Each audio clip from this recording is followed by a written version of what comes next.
Le parfum Terre de France, 100% des bénéfices au service de notre pays, présente... Ici Sud Radio. Les Français parlent au français. Les carottes sont cuites.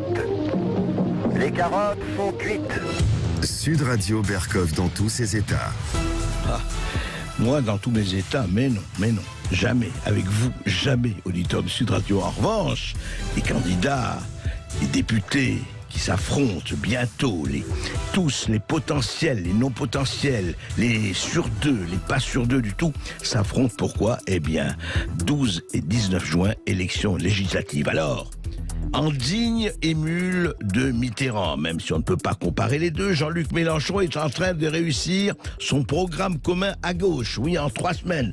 PS, ELV, l'Union populaire, voilà, est en train, avec les Insoumis, bien sûr, l'UPES, Union populaire écologique et sociale, est en train de voir le jour. Et lorsque l'enfant paraît, le peuple de gauche applaudit à grands cris. D'un autre côté, chez l'Union présidentielle, LREM, MoDem, Horizon d'Édouard Philippe sont en train de se réunir pour présenter un front commun majorité présidentielle. Et quid de la droite ? Quid des Républicains ? On va voir, on va en parler, mais là, surtout, on va parler avec un maître artiste, l'avocat Gilbert Collard, de ce qui se passe au Rassemblement National et à Reconquête, chez Le Pen et chez Zemmour. Actuellement, la division fait la force ? Je ne crois pas. On en parle. Sud Radio Berkov dans tous ses états. Le fait du jour. Bonjour, cher Gilbert Collard. Je suis assez heureux de vous accueillir dans ce Gainsbourg-Berkin qui quand même évoque assez un peu les « je t'embrasse mais pour mieux t'étouffer » un peu partout actuellement dans les rassemblements qui se refont.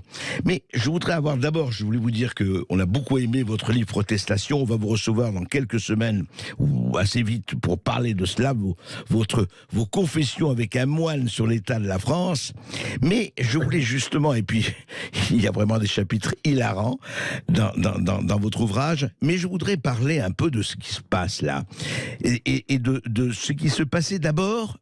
Vraiment, très franchement, je voudrais avoir votre opinion sur quelque chose où tout le monde a été assez désarçonné. C'est ce débat de l'entre-deux tours entre Marine Le Pen et Emmanuel Macron, version 2, le retour. Et on a l'impression que c'était, enfin pour moi, je donne mon avis personnel, on a l'impression que c'était 2022-2017 en pire. Oui, c'est pire, je crois que c'était pas possible sur le plan formel. Hein. Oui. Ça a été mieux sur le plan de la forme quand même, il faut le reconnaître. Oui, alors sur le fond. Mais sur le fond, voilà. Alors le fond a fondu. Ouais. Voilà. Moi, quand à la fin du débat, je me suis dit quelle tristesse que de vouloir ressembler à son maître. Voilà. Macron, il y avait le moyen de le transformer en confetti politique parce qu'il a un tel bilan, il a une telle histoire, il est tellement soumis au capitalisme visible et invisible, au lobby, avec l'affaire McKenzie, aurait dû occuper quasiment 15 minutes du débat. Bon, j'ai trouvé que Marine Le Pen, malheureusement, avait envie d'être reçue dans les salons mondains médiatiques et que le fond a fondu. Voilà. Donc, ça a été un débat emmerdant. Hein. Bon, moi, j'ai lutté, franchement, pour pouvoir le suivre jusqu'au bout. Mais il est très significatif, je peux me tromper, hein, de l'état de ramollissement de la politique française. On ne débat plus, on ne discute plus, on n'ose plus ouvrir la porte à la polémique, ce que quand même Zemmour a eu le courage de faire. Hein. Il a rendu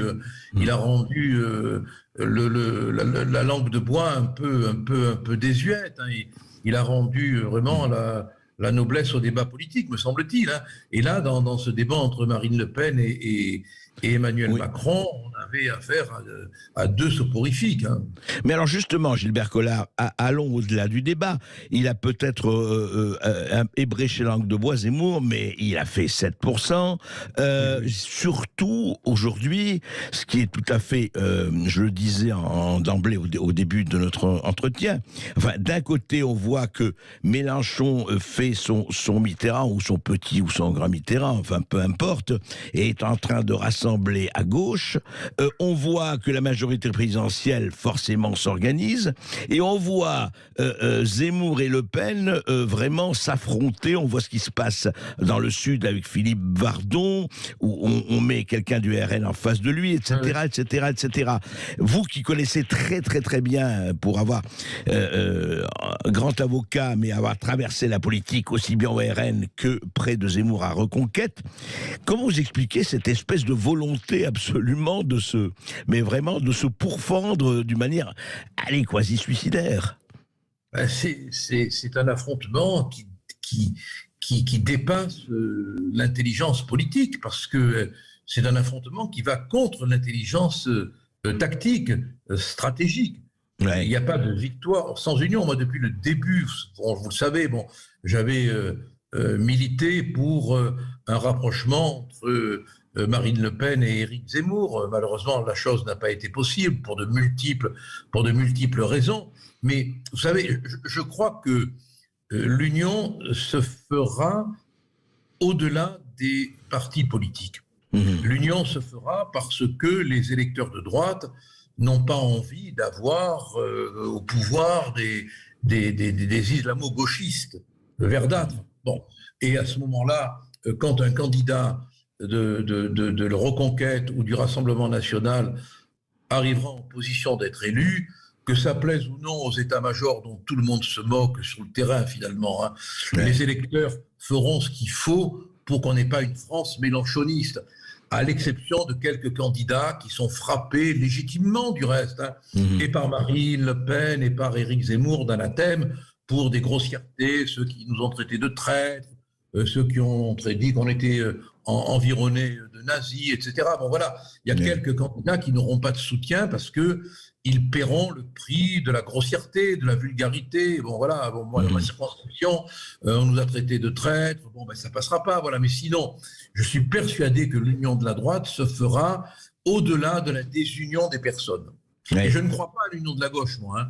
Moi, je pense qu'en gros que la gauche, c'est le rêve de la gauche. Hein. Vous allez voir qu'ils vont très très vite se taper dessus. Dans le Gard, par exemple, hein, il n'y a qu'un seul socialiste qui a une circonscription. Vous pensez que les autres candidats socialistes qui s'étaient déjà annoncés comme candidats vont encaisser le coup de pied dans le cul? Moi, je ne le crois pas. Hein. Je pense qu'il va y avoir des réactions personnelles, légitimes au demeurant, qui vont brouiller complètement cette union qui est pour l'instant complètement formelle, hein, parce que c'est pas tout de dire on s'unit, il faut aussi que les gens qui ont été écartés suivent. Mais est-ce que, alors Gilbert Collard, allons un peu plus loin, est-ce qu'au-delà de, justement, est-ce que Zemmour ou Le Pen ou autres n'ont pas eu le tort aussi de se cantonner? Est-ce que franchement, le concept droite-gauche, on l'a dit souvent, hein, je ne fais pas un scoop, est-ce que ce n'est pas plutôt patriote, souverainiste versus mondialiste, vous savez, les n'importe où et les de quelque part? Est-ce que c'est pas ça, le clivage? Moi, je suis complètement d'accord avec vous. Hein. Le clivage, il est entre les patriotes, les souverainistes, les historiens. Je rajoute cela parce que je considère que l'amour d'un pays, c'est l'amour de son histoire. Comme l'amour des livres, c'est d'abord l'amour de la poésie. Hein. Bon. Et les mondialistes, les communautaristes, les lobbyistes aussi, hein, parce que ne perdons pas de vue que tous ces mouvements sont très proches des lobbies, très proches des lobbies de toute nature. Bon, c'est donc un conflit qui dépasse la politique et qui devient culturel. Il devient culturel. Et c'est là où l'enjeu est de taille. C'est là où l'enjeu est de taille parce qu'il définit ce que notre société va être dans les années qui viennent, d'où l'utilité de créer des contre-pouvoirs Il n'y a plus de Tout à fait. contre-pouvoir en France. Oui. Il n'y a plus aucun contre-pouvoir. Plus aucun. Force est de l'admettre, c'est clair. Gilbert Collard, est-ce que vous-même, vous allez vous présenter ou pas à ces élections législatives? Non, moi je vais soutenir des candidats. Moi je suis content de pouvoir prendre du recul maintenant, de pouvoir libérer la parole. Parce que quand on est en politique, j'y suis bien sûr, mais on a toujours tendance à ne pas trop dire ce qu'on veut dire. Et moi ça m'emmerde franchement, honnêtement. Mais je vais soutenir des candidats sur la deuxième circonscription, par exemple, Monsieur Leroy, qui est notre candidat, Ouda Guettari, qui est une fille remarquable, qui est notre candidate. Oui. Dans le Gard, voilà. Et puis les autres candidats, je vais être avec eux, je vais les accompagner, je serai dans les réunions d'Anthony Leroy, je serai dans les réunions des autres candidats, bien évidemment. Bien évidemment, je vais les accompagner et les aider. Est-ce que vous pensez, juste pour terminer là-dessus, Gilbert Collard, que en fait, la recomposition, on voit bien le basculement extérieur, il faudrait 3 émissions pour en parler, ce qui se passe en Russie, en Ukraine, en Chine et ailleurs, évidemment, qui va nous impacter, sans parler du problème économique, alimentaire et autres. Mais est-ce qu'en France, tel que vous voyez, est-ce qu'il y a un basculement quand même là où on ne le voit pas, on est le nez sur le guidon, mais c'est pas ça qui va nous permettre d'être le plus lucide. Mais est-ce qu'il n'y a pas un vrai basculement qui se passe avec la mort d'un certain nombre de partis et avec la naissance justement d'autres appétits, d'autres réunions, d'autres formations? Mais on est on est passé sans le voir, mais c'est comme ça pour les grands événements, ils arrivent sur des pas de colombe, comme disait le philosophe Nietzsche. On est passé du politique à l'existentiel.